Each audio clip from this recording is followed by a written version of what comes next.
लोकशाहीचा पाया ज्या निवडणूक प्रक्रियेवर उभा आहे तीच प्रक्रिया बोगस मतदार नोंदणी करून खिळखिळी करण्याचा प्रकार कराड दक्षिण मतदारसंघातील काब्रेगोळेश्वर या गावात घडलेला आहे। या विरोधात गत 8 दिवसापासून मुसळधार पावसात कराड प्रशासकीय इमारतीसमोर सामाजिक कार्यकर्ते गणेश पवार हे आमरण उपोषणास बसलेले आहेत। लोकशाही जिवंत राहावी यासाठी एक सर्वसामान्य व्यक्ती 8 दिवसांपासून आमरण उपोषण करत आहे, परंतु ढिम्म प्रशासनाने याबाबतची साधी कल्पना जिल्ह्याच्या पालकमंत्र्यांना दिली नसल्याची बाब समोर येत आहे। गुरुवारी पूर परिस्थितीची पाहणी करण्यासाठी पालकमंत्री शंभूराज देसाई कराड येथे आले होते। त्यावेळी आयोजित पत्रकार परिषदेत गणेश पवार यांच्या उपोषणाविषयी त्यांना प्रश्न विचारला असता ते या सर्व घडामोडीपासून अभिज्ञ असल्याचे समोर आले।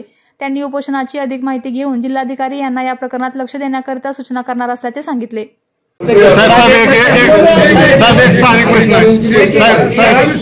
एक स्थानिक प्रश्न असा आहे साहेब, तुम्ही जसं मुसळधार पावसासाठी किंवा अतिवृष्टी पूर परिस्थिती याच्यावर आपली उपाययोजना करताय, परंतु या कराड शहरामध्ये गेल्या 8 दिवस मुसळधार पावसामध्ये साहेब बोगस मतदानाच्या संदर्भात गणेश पवार हे एक उपोषण करतायत।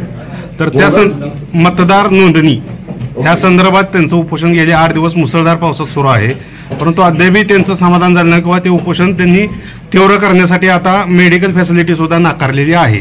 याविषयी आपल्याला काय माहिती आहे का? किंवा उपोषण आहे बोगस मतदार नोंदणी सभेला जे पर जिल्ह्यातला आहे, पर राज्यातला आहे, पर तालुक्यातला आहे, पर गावातला आहे केलेले आहे, पंचनामा दिला त्यांना की हे मतदार इतर राहत नाहीत आणि त्यांच्या कोणताही पुरावा नाही नोंदणी करत। आपण नेहमी मतदार यादीचं पुनर्निरीक्षण जेव्हा करत असतो अशा वेळी या मतदार यादीमध्ये पुरावे जर नसतील तर आपण ती नावं डिलीट करणं, जे राहतात त्यांची ऍड करणं ही ऑनगोईंग प्रोसिजर आहे।